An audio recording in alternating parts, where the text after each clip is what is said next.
ఇవాళ మధ్యాహ్నం సీఎం చంద్రబాబుతో డిప్యూటీ సీఎం పవన్ భేటీ కానున్నారు. ఇక ఉండవల్లి సీఎం క్యాంపు కార్యాలయంలో ఈ సమావేశం జరగనుంది. రాష్ట్రంలో తాజాగా జరుగుతున్న రాజకీయ పరిణామాలతో పాటు ఇతర కీలక అంశాలపై చర్చించనున్నారు.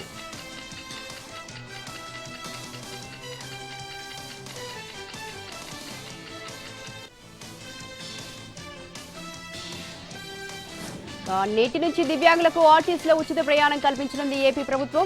మంగళగిరి బస్ డిపో నుంచి ఈ పథకాన్ని ప్రారంభించనున్నారు సీఎం చంద్రబాబు. ఈ కార్యక్రమంలో డిప్యూటీ సీఎం పవన్ కళ్యాణ్, మంత్రి లోకేష్ పాల్గొననున్నారు.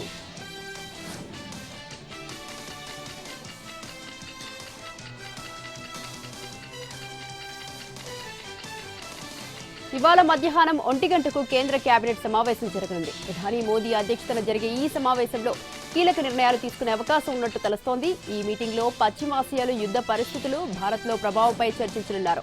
వీటితో పాటు గ్యాస్, పెట్రోల్, డీజిల్ వంటి అంశాలపై చర్చించనున్నట్లు తెలుస్తోంది.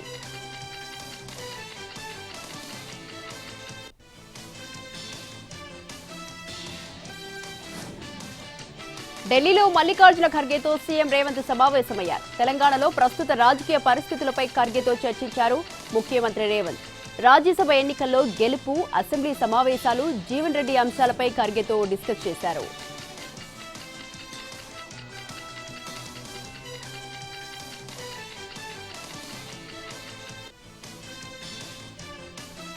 నల్గొండ జిల్లా మునుగోడు ఎమ్మెల్యే కోమటిరెడ్డి రాజగోపాల్ రెడ్డి కీలక వ్యాఖ్యలు చేశారు. మునుగోడు నియోజకవర్గ ప్రజలు తనకు మంత్రి పదవి కోరుకుంటున్నారని అన్నారు. ఇక అధిష్టానం కూడా హామీ ఇచ్చింది, కానీ కొన్ని సమీకరణతో ఆగిపోయిందన్నారు. సమయం వచ్చినప్పుడు ఖచ్చితంగా మంత్రి పదవి వస్తుందన్నారు రాజగోపాల్ రెడ్డి. దానికోసం ఎవరి దగ్గరికి వెళ్లి పైరవీ చేయాల్సిన అవసరం తనకు లేదన్నారు. చౌటుప్పల్లో మున్సిపల్ ఎన్నికల్లో గెలిచిన పార్టీ కౌన్సిలర్లకు చౌటుప్పల్లో ఆయన కృతజ్ఞత సభ నిర్వహించారు. మున్సిపాలిటీని అభివృద్ధి చేయాలని పిలుపునిచ్చారు.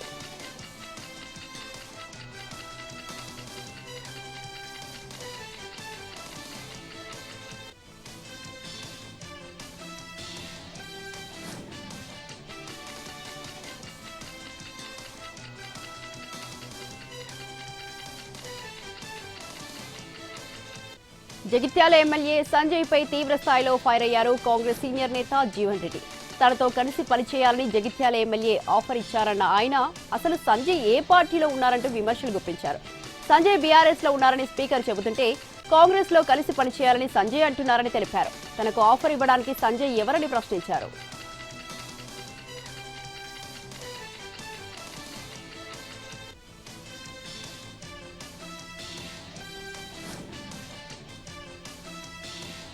మోయినాబాద్ ఫామ్ హౌస్ డ్రగ్స్ కేసులో సిట్ బృందం భేటీ అయింది. 7 నిందితులను విచారించారు. ఇక చేవెళ్ల డీసీపీ యోగేష్ గౌతమ్ నేతృత్వంలో సిట్ ఏర్పాటు కాగా 3 నెలల్లో ఛార్జ్షీట్ దాఖలు చేయాలని డీజీపీ ఆదేశించారు. ఆ తర్వాత సిట్ అధికారులతో ఫ్యూచర్ సిటీ పోలీస్ కమిషనర్ భేటీ అయ్యారు. ఫామ్ హౌస్ డ్రగ్స్ కేసుపై సమీక్ష జరిపారు. అన్ని కోణాల్లో విచారణ జరపాలని ఆదేశించారు. ఆర్థిక లావాదేవీలతో పాటు డ్రగ్స్ సరఫరా దృష్టి సారించాలని తెలిపారు. 3 నిందితుల కస్టడీ కోరుతూ పిటిషన్ వేసినట్టు చెప్పారు.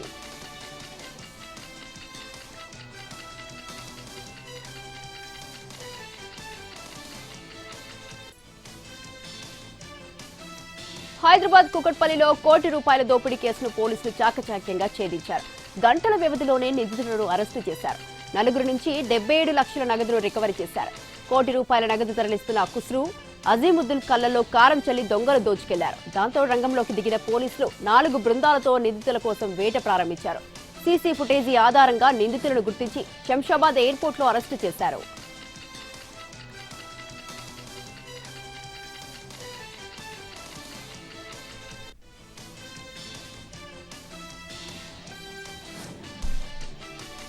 మేడ్చల్లో భారీగా డ్రగ్స్ పట్టుబడింది. ఎక్సైజ్ టాస్క్ ఫోర్స్ అధికారులు మెరుపు దాడులు నిర్వహించి 2 అరెస్టు చేశారు. నిందితుల నుంచి 9 లక్షల విలువైన 76.77 గ్రాముల కొకైన్, 200 గ్రాముల ఓజీ కుష్ను స్వాధీనం చేసుకున్నారు. సుచిత్ర సర్కిల్ దగ్గర కొకైన్తో ఓ వ్యక్తి పట్టుబడ్డాడు. కొకైన్తో పాటు కారును అధికారులు సీజ్ చేశారు. ఇక ముంబై నుంచి కొకైన్ సరఫరా చేస్తున్నట్లు నిందితుడి విచారణలో తెలిపాడు. టెలిగ్రామ్ యాప్ ద్వారా ఓజీ కుష్ విక్రయాలు జరుపుతున్నట్లు తెలిపాడు.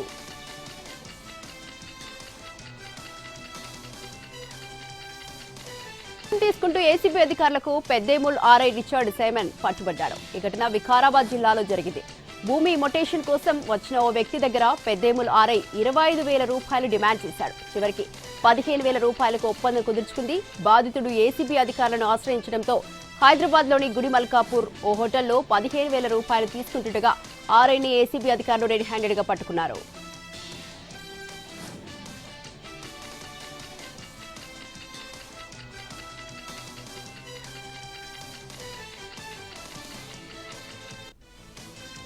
రాజమండ్రి రూరల్ ఎమ్మెల్యే గోరంట్ల బుచ్చయ్య చౌదరి మంత్రి లోకేష్ పై కీలక వ్యాఖ్యలు చేశారు. తనపై లోకేష్ సీత కన్ను వేశారని అన్నారు. తాను ప్రాతినిధ్యం వహిస్తున్న రాజమండ్రి రూరల్ అభివృద్ధికి CM Chandrababu, deputy CM Pawan ఎంతో సహకరిస్తున్నారని అన్నారు.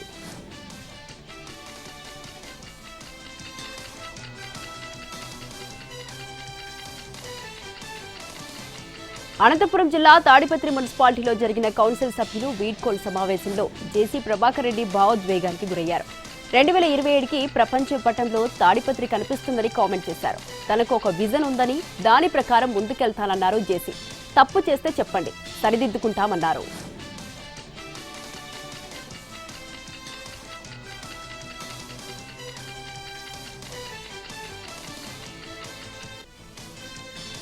గుంటూరులో భారీ కుంభకోణం జరిగింది. ₹1,00,000 కడితే 20 నెలల్లో 2 లక్షలు ఇస్తానంటూ అమాయకులను నిండా ఉంచాడు వారాహి బిజినెస్ కన్సల్టెన్సీ నిర్వాహకుడు పూర్ణచంద్రరావు. జనాన్ని నమ్మించేందుకు ఏడాది పాటు చెల్లింపులు సక్రమంగా నిర్వహించి ఆ తర్వాత భారీ స్థాయిలో కోట్ల రూపాయలు వసూలు చేసి ఉడాయించాడు. దీంతో లబోదీబోమంటూ బాధితులు పోలీసులను ఆశ్రయించారు. తామే కాదు, తమ బంధువుల చేత కూడా పెద్ద ఎత్తున డిపాజిట్లు చేయించామని వాపోయారు.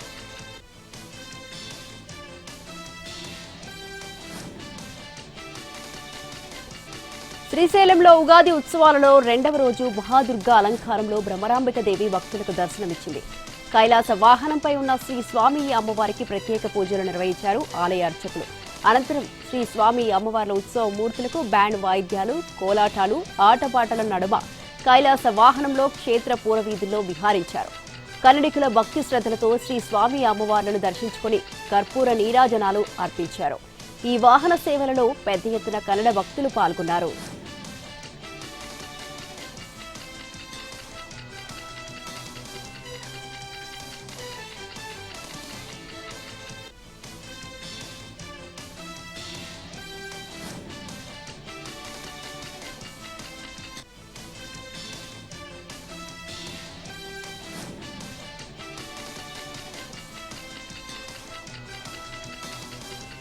పశ్చిమ గోదావరి జిల్లా నరసాపురంలో కొందరు విద్యార్థులు అత్యుత్సాహం ప్రదర్శించారు. స్వర్ణాంధ్ర ఇంజనీరింగ్ కాలేజ్లో ఆటో ఎక్స్పో ఏర్పాటు చేశారు. అయితే కొందరు విద్యార్థులు స్పోర్ట్స్ కార్లు, బైక్లతో ఎక్స్పో వద్ద బీభత్సం సృష్టించారు. ఈ చర్యతో కార్యక్రమానికి వచ్చిన విద్యార్థులను భయభ్రాంతులను గురయ్యారు.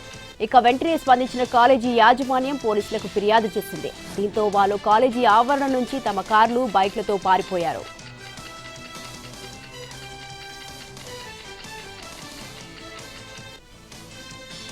తిరుపతిలో అగ్ని ప్రమాదం సంభవించింది. ఆటోనగర్లోని వెస్టేజ్ దుకాణంలో మంటలు చెలరేగాయి. భారీగా ఎగిసిపడ్డ మంటలు మరో షాప్కి అంటుకున్నాయి. ఘటనా స్థలానికి చేరుకున్న ఫైర్ సిబ్బంది మంటలను అదుపు చేశారు. అప్పటికే షాపులు అగ్నికి ఆహుతయ్యాయి. ఇక ఒక్కసారిగా చెలరేగిన మంటలతో స్థానికులు భయోందోళనకు గురయ్యారు.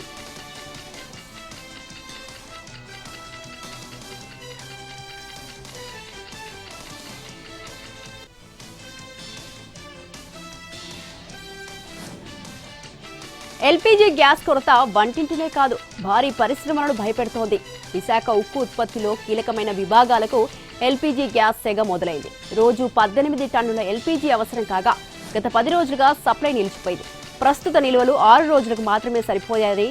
తక్షణం ప్రభుత్వ యాజమాన్యం స్పందించకపోతే ఉత్పత్తి నిలిచిపోయే ప్రమాదం తప్పదని కార్మిక సంఘాలు ఆందోళన వ్యక్తం చేస్తున్నాయి.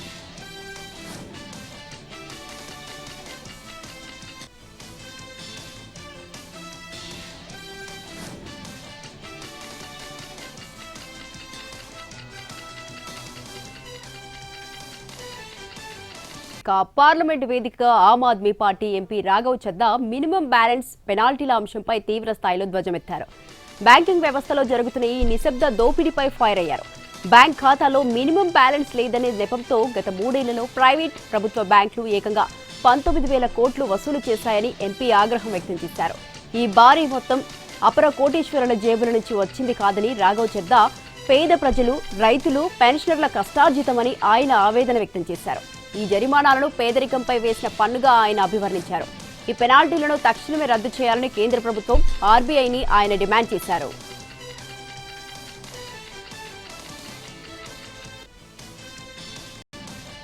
ఎల్పీజీ గ్యాస్ కనెక్షన్ కు మళ్లీ ఈ కేవైసీ చేయించాలంటూ వస్తున్న వార్తలపై స్పందించింది కేంద్ర ప్రభుత్వం.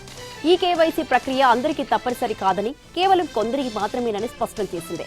ఈ మేరకు ఓ ప్రకటన విడుదల చేసి వినియోగదారుల్లో నెలకొన్న ఆందోళనను తొలగించే ప్రయత్నం చేసింది. ఇప్పటికే కేవైసీ పూర్తి చేసుకున్న సాధారణ వినియోగదారులు మళ్లీ ఈ ప్రక్రియను పూర్తి చేయాల్సిన అవసరం లేదని కేంద్రం తెలిపింది. ఇప్పటి వరకు ఈ కేవైసీ పూర్తి చేయని వారు ప్రధానమంత్రి ఉజ్వల యోజన లబ్ధిదారులు మాత్రమే దీన్ని చేయాల్సి ఉంటుందని వివరించింది. ఇక ఈ కేవైసీ ప్రక్రియను వినియోగదారులు తమ ఇళ్ల నుంచి ఆన్లైన్లో ఉచితంగా పూర్తి చేసుకోవచ్చని మంత్రిత్వ శాఖ తెలిపింది.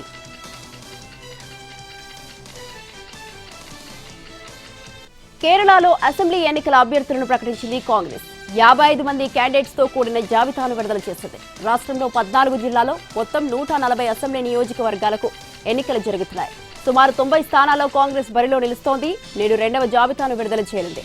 మిగిలిన 50 స్థానాల్లో యూడీఎఫ్ కూటమిలోని కాంగ్రెస్ పార్టీ సహచర భాగస్వామ్య పక్షాలు ముస్లిం లీగ్, కేరళ కాంగ్రెస్ తదితర పార్టీలు పోటీ చేసే అవకాశం ఉంది.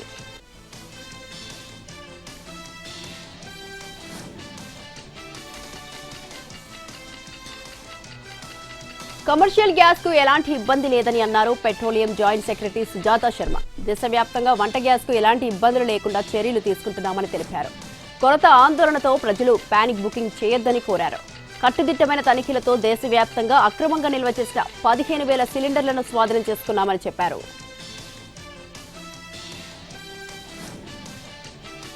ప్రధాని మోదీ యూఏఈ అధ్యక్షుడు Sheikh Mohammed bin Zayed Al నహ్యాన్తో టెలిఫోన్లో మాట్లాడారు.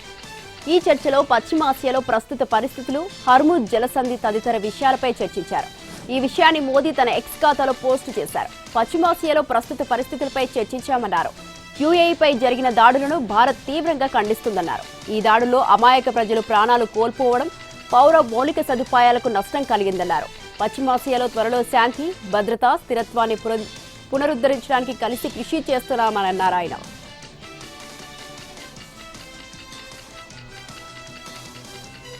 లోక్సభలో 8 మంది విపక్ష ఎంపీలపై ఉన్న సస్పెన్షన్ను ఎత్తివేశారు. కేంద్ర మంత్రి కిరణ్ రిజిజు సభలో ఆర్టికల్ 370 కింద తీర్మానం పాస్ చేశారు. ముజువానీ ఓటు ద్వారా ఎంపీలపై ఉన్న సస్పెన్షన్ను ఎత్తివేశారు. కాంగ్రెస్ చీఫ్ వికే సురేష్ ఎంపీలపై నిషేధాన్ని ఎత్తివేయాలని స్పీకర్ను కోరారు. ఎంపీ సురేష్ కు సమాజ్వాదీ పార్టీ నేత ధర్మేంద్ర ప్రసాద్ మద్దతు ఇచ్చారు. అనుచిత ప్రవర్తన పట్ల క్షమాపణలు చెబుతున్నట్లు సురేష్ తెలిపారు. ట్రెజరీ బెంచ్ను కూడా హుందాగా వ్యవహరించాలన్నారు ధర్మేంద్ర యాదవ్. ప్లకార్డులను ప్రదర్శించరాదని, ఏఐ జనరేటెడ్ స్పీక్లను వాడవద్దని స్పీకర్ ఓం బిర్లా సభ్యులను కోరారు. ఆ తర్వాత రద్దు తీర్మానాన్ని పాస్ చేశారు. బంగాళాఖాతంపై ఉపరితల ఆవర్తన ప్రభావంతో తెలుగు రాష్ట్రాల్లోని పలు ప్రాంతాల్లో వర్షాలు కురుస్తున్నాయి. వేసవి వేళ కొన్ని చోట్ల బాణుడు ప్రతాపం చూపిస్తే మరికొన్ని చోట్ల వర్షాలు పడుతున్నాయి. నిన్న తెలంగాణలో హైదరాబాద్తో పాటు పలు చోట్ల వడగళ్ల వాన కురిసింది. అలాగే ఏపీలోనూ వాతావరణం మారింది. కొన్ని రోజులుగా ఎండ వేడితో అల్లాడిన రాష్ట్ర ప్రజలకు వాతావరణ శాఖ ఉపశమనం కలిగించే వార్త చెప్పింది. 3 రోజుల పాటు రాష్ట్ర వ్యాప్తంగా తేలికపాటి నుండి మోస్తారు వర్షాలు కురిసే అవకాశం ఉందని వెల్లడించింది.